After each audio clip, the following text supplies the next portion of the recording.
Shalom, selamat pagi saudara-saudara yang dikasihi Tuhan Yesus Kristus. Selamat berjumpa dalam renungan pada pagi hari ini. Saya mengucapkan salam sejahtera buat saudara semua dimanapun saudara berada. Damai dan sukacita oleh Roh Kudus melimpah senantiasa dalam hati dan kehidupan saudara semua.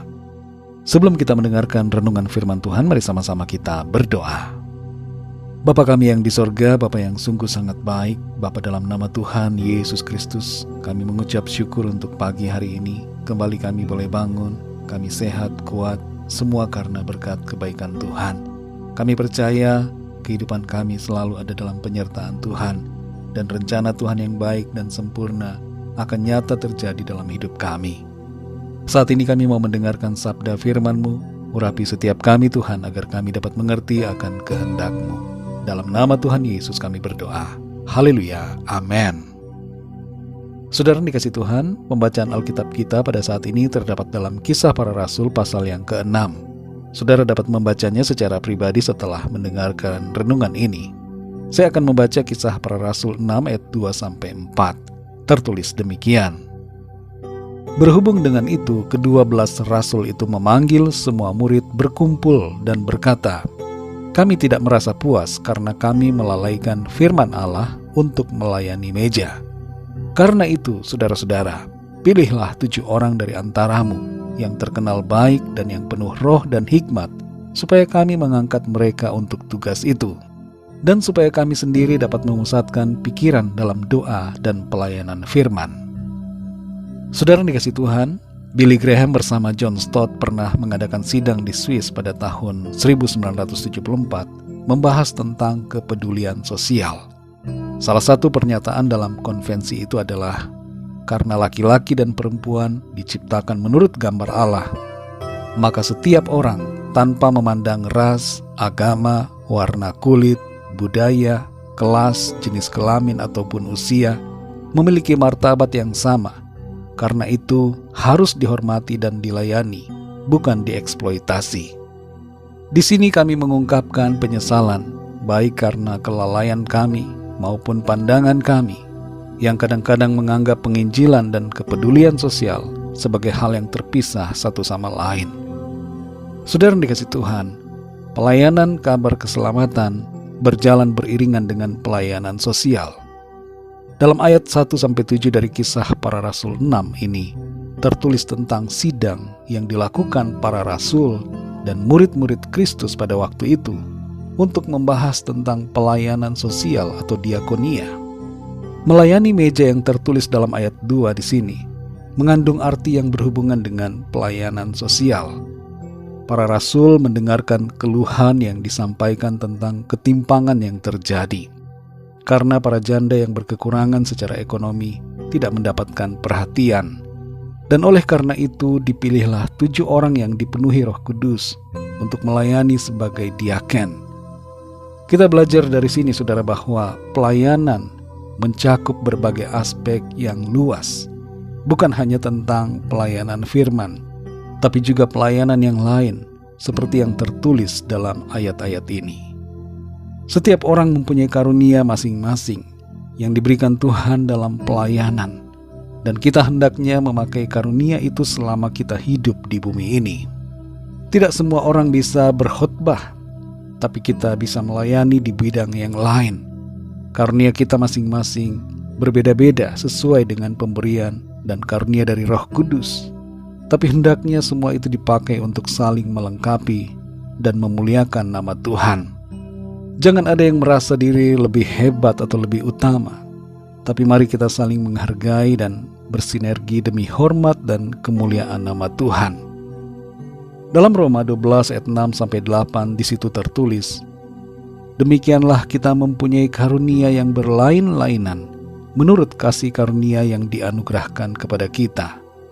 Jika karunia itu adalah untuk bernubuat, baiklah kita melakukannya sesuai dengan iman kita.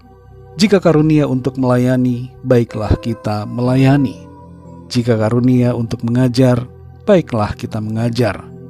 Jika karunia untuk menasihati, baiklah kita menasihati. Siapa yang membagi-bagikan sesuatu, hendaklah ia melakukannya dengan hati yang ikhlas. Siapa yang memberi pimpinan, hendaklah ia melakukannya dengan rajin. Siapa yang menunjukkan kemurahan, hendaklah ia melakukannya dengan sukacita. Mari saudara yang dikasihi Tuhan, kita pakai hidup kita untuk melayani dan menjadi berkat bagi sesama kita. Gunakanlah karunia yang diberikan Tuhan. Jangan kita simpan dan biarkan, tapi teruslah layani Tuhan dengan penuh semangat, sukacita, dan kesetiaan. Mari kita berdoa. Bapa kami yang di sorga, Bapa dalam nama Tuhan Yesus Kristus, kami mengucap syukur untuk firman-Mu yang sudah kami dengar pada saat ini, mengajarkan kepada setiap kami bahwa pelayanan kepada Tuhan ada berbagai bentuk yang dapat kami lakukan, sesuai dengan karunia yang Tuhan berikan kepada kami oleh Roh Kudus-Mu, untuk kami pakai bagi hormat kemuliaan nama Tuhan. Ajar kami Tuhan untuk kami tidak menyimpan karunia yang ada yang Tuhan berikan, tapi kami pakai dan untuk saling melengkapi satu sama lain, untuk membangun tubuh Kristus, melayani sesama dan memuliakan nama-Mu Tuhan. Terima kasih untuk firman-Mu saat ini. Teruslah berbicara kepada kami Roh Kudus, dan pimpin kami supaya kami senantiasa hidup melayani Tuhan dan melayani sesama kami. Berkati kami di sepanjang hari ini ya Bapa. Pimpin kami dalam segala aktivitas, tugas dan pelayanan kami, dalam studi, dalam pekerjaan, dan dalam segala hal yang kami lakukan. Biarlah dalam semuanya itu nama Tuhan senantiasa kami muliakan. Kami berdoa bagi yang sakit dan dalam masalah, persoalan, agar Tuhan Engkau menjamah, menyembuhkan, memberikan kesehatan dan kekuatan, dan nyatakan kuasa pertolongan-Mu. Mujizat-Mu Tuhan nyatakan bagi setiap kami.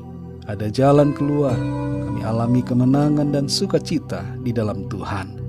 Terima kasih Bapa. Dalam nama Tuhan Yesus Kristus, Tuhan dan Juru Selamat kami sudah berdoa dan mengucap syukur. Haleluya. Mari sama-sama kita berdoa doa Bapa kami. Bapa kami yang di sorga, dikuduskanlah nama-Mu, datanglah kerajaan-Mu, jadilah kehendak-Mu di bumi seperti di sorga. Berikanlah kami pada hari ini makanan kami yang secukupnya. Dan ampunilah kami akan kesalahan kami, seperti kami pun mengampuni orang yang bersalah kepada kami. Dan janganlah membawa kami ke dalam pencobaan, tetapi lepaskanlah kami daripada yang jahat. Karena Engkaulah yang punya kerajaan, dan kuasa dan kemuliaan, sampai selama-lamanya. Amin. Terimalah berkat Tuhan. Tuhan memberkati engkau dan melindungi engkau. Tuhan menyinari engkau dengan wajah-Nya dan memberikan kasih karunia. Tuhan menghadapkan wajah-Nya kepadamu dan memberikan damai sejahtera. Berkat anugerah dari Bapa Surgawi, cinta kasih karunia dari Tuhan Yesus Kristus, dalam persekutuan dan penghiburan Roh Kudus, menyertai kita semua, sekarang ini dan sampai selama-lamanya. Dalam berkat nama Tuhan Yesus Kristus. Haleluya. Amin. Puji Tuhan, saudara yang dikasihi Tuhan, saya percaya firman Tuhan menjadi berkat dan kekuatan buat saudara semua, dan Roh Kudus akan menolong saudara untuk lebih lagi memahami kebenaran firman Tuhan. Tuhan Yesus memberkati saudara semua. Sampai jumpa dalam renungan yang berikutnya. Haleluya.